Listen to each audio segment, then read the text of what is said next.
আমরা প্রায় 1 বছর যাবৎ প্রেম করছি। আমার এক কাজিনের বিয়েতে শাফলার সাথে আমার পরিচয় হয়।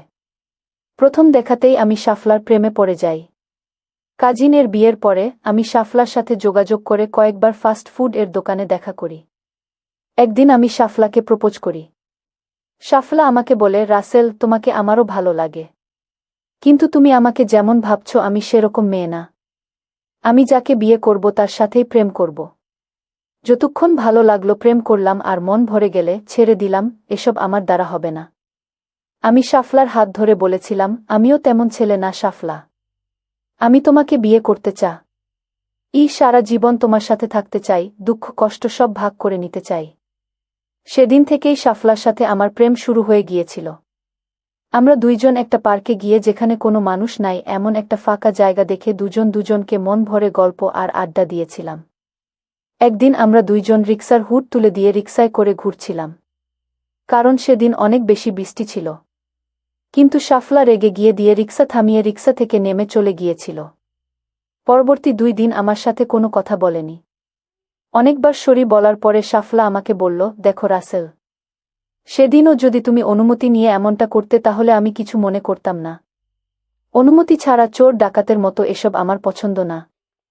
সেদিনের পর থেকে আমি সব সময় শাফলার অনুমতি নিয়েই সব কিছু হতো। একদিন শাফলা আমাকে ফোন করে বলল, জরুরি কথা আছে, দেখা করো।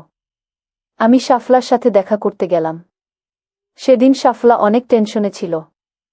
আমাকে কিছু একটা বলার চেষ্টা করছিল কিন্তু বলতে পারছিল না। আমি শাফলার হাত ধরে সান্ত্বনা দিয়ে বলেছিলাম, দেখো শাফলা, আমরা দুইজন শুধু প্রেমিক প্রেমিকা না। আমরা এখনো বিয়ে না করলেও আমরা কিন্তু জীবনসাথী। আমরা নিজেদের মধ্যে সব কথা বলতে পারি। তুমি কি বলতে চাও বিনা সংকোচে বলো। শাফলা বলেছিল, আমার বড় আপুর একটা সমস্যা হয়েছে। তোমাকে সাহায্য করতে হবে। আমি বলেছিলাম, আমি তো সাহায্য করব, কিন্তু তোমার কোনো বড় আপু এটা? আমার নিজের বড় আপু। নাম সুচিতা। 25 বছর বয়স। 4 বছর হলো সুচিতা আপুর বিয়ে হয়েছে কিন্তু কোনো সন্তান হচ্ছে না। আপু অনেক ডাক্তার দেখিয়েছে, অনেক পরীক্ষা নিরীক্ষা করেছে। পরীক্ষায় আপুর কোনো সমস্যা ধরা পড়েনি। হয়তো সমস্যাটা আমার দুলাভাই এর। কিন্তু দুলাভাই কোনো ডাক্তারের কাছে যাওয়ার জন্য রাজি হচ্ছে না। কোনো পরীক্ষা করাতেও রাজি না। তাহলে আমি কিভাবে সাহায্য করব? একমাত্র তুমিই পারবে আমার বোনের সংসারটাকে বাঁচাতে। কি বলছো এসব? সুচিতা আপু তোমার আপন বড় বোন আর আমি তোমার প্রেমিক। আমি সুচিতা আপুর সাথে। আমি পারব না। প্লিজ তুমি মানা করো না। আমিই তো তোমাকে অনুমতি দিচ্ছি। বিষয়টা তুমি, আমি আর সুচিতা আপু, আমাদের 3 জনের মধ্যেই থাকবে। বিষয়টা আমার ঠিক লাগছে না। এই বিষয়ে আমরা পরে কথা বলবো। পরে না, এখনই করতে হবে। আমি আপুকে মার্কেটে আসতে বলেছি। এখনই আপুর সাথে তোমার পরিচয় করিয়ে দিব। আমাকে কোনো কথা বলার সুযোগ না দিয়ে শাফলা আমার হাত ধরে টানতে টানতে মার্কেটে নিয়ে গেল। সেখানে একটা ফুড কর্নারে সুচিতা আপু বসেছিল।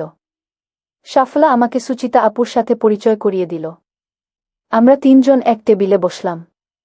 আমি সুচিতা আপুকে দেখে আর চোখ ফেরাতে পারছিলাম না। চেহারাটা অনেকটা শাফলার মতোই কিউট। শাফলার থেকে সামান্য একটু মোটা। আমার বড় আপুকে তোমার পছন্দ হয়েছে? পছন্দ না হওয়ার তো কিছু নাই। কিন্তু সুচিতা আপু, আমি খুব দুঃখিত। আমি এটা করতে পারবো না। আপনি আমাকে ক্ষমা করবেন। দেখো রাসেল, অনেক আশা নিয়ে আমি তোমাকে এটা করতে বলেছি। তুমি আপুর এই উপকারটা না করলে আপুর সংসার ভেঙে যাবে। শাফলার কথা থামিয়ে দিয়ে সুচিতা আপু বলল, রাসেল, আমরা তোমাকে কোনো জোর করব না। আসলে আমি ভীষণ বিপদে পড়েই এই সিদ্ধান্তটা নিয়েছি। একটা সন্তান না হলে হয়তো আমার সংসারটা ভেঙে যাবে। আমার কোনো বিশ্বস্ত কেউ নাই যার কাছে এই বিষয়ে আমি সাহায্য চাইতে পারি। শাফলার কাছে তোমার কথা শুনে তোমাকে বিশ্বাস করেছি। তুমি যদি আমাকে সাহায্য না করো তাহলে আমার স্বপ্নের সংসার ভেঙে যাবে। সুচিতা আপু, আপনি খুবই সুন্দর, খুবই ভালো। কিন্তু আপনার স্বপ্নের সংসার রক্ষা করতে গেলে আমার স্বপ্নটা ভেঙে যাবে।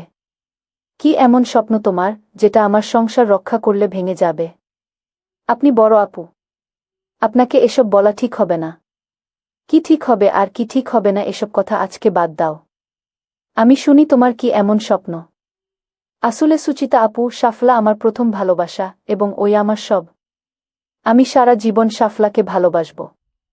আমার স্বপ্ন। সুচিতা আপু বলল, 1 বছর ধরে তোমরা প্রেম করছো অথচ তুমি এখনো সাফলাকে? না আপু, সাফলাকে এখনো হয়নি।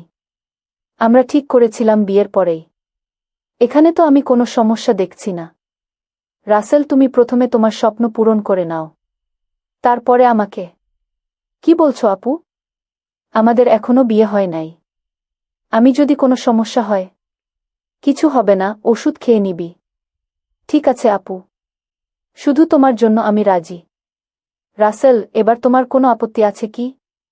না আপু, আপত্তি নাই। কিন্তু আপনাদেরকে কোথায়? আমার তো কোনো সেফ জায়গা নাই। তাছাড়া একবার হলেই যে হয়ে যাবেন তার তো কোনো গ্যারান্টি নাই আপু। সেসব তোমাকে ভাবতে হবে না। তোমার দুলাভাই প্রতিদিন সকাল 9টায় বাহির হয়ে যায়, সন্ধ্যা 6টায় বাসায় ফিরে। আমরা মনে করেছিলাম দুলাভাই সব কিছু জেনে গেছে। তাই সাফলা একা সুচিতা আপুর বাসায় যেতে চাইল না। সেদিন আমি আর সাফলা একসাথে সুচিতা আপুর বাসায় গেলাম। আমরা যেতেই দুলাভাই আমাদেরকে মিষ্টি খাওয়ালো। দুলাভাই জানালো সুচিতা আপু বাচ্চা হবে। দুলাভাই অত্যন্ত খুশি হয়ে সাফলাকে বলল, দেখেছ সাফলা, তোমার আপু সবসময় বলতো আমার নাকি সমস্যা আছে। সমস্যা থাকলে কি তোমার আপু প্রেগনেন্ট হতে পারত? এখন তো প্রমাণ হয়ে গেল আমার কোনো সমস্যা নাই। আমি, সাফলা আর সুচিতা আপু 3 জন একে অপরের দিকে তাকিয়ে মুচকি হাসলাম। তারপর সুচিতার আপুর সংসারে পুটপুটে সুন্দর একটা ছেলে হয় এবং তাদের সংসার অনেক সুখে আছে। আপনাদের সুস্থতা কামনা করে আজকের মতো গল্পটি এখানেই শেষ করলাম। আর যদি বন্ধুরা গল্পটি শুনে ভালো লেগে থাকে তাহলে চ্যানেলটি একটা লাইক অথবা সাবস্ক্রাইব করে পাশে থাকুন যাতে সবার আগে মজার গল্পটি আপনি শুনতে পারেন। এতক্ষণ গল্পটি শোনার জন্য আপনাকে অসংখ্য ধন্যবাদ।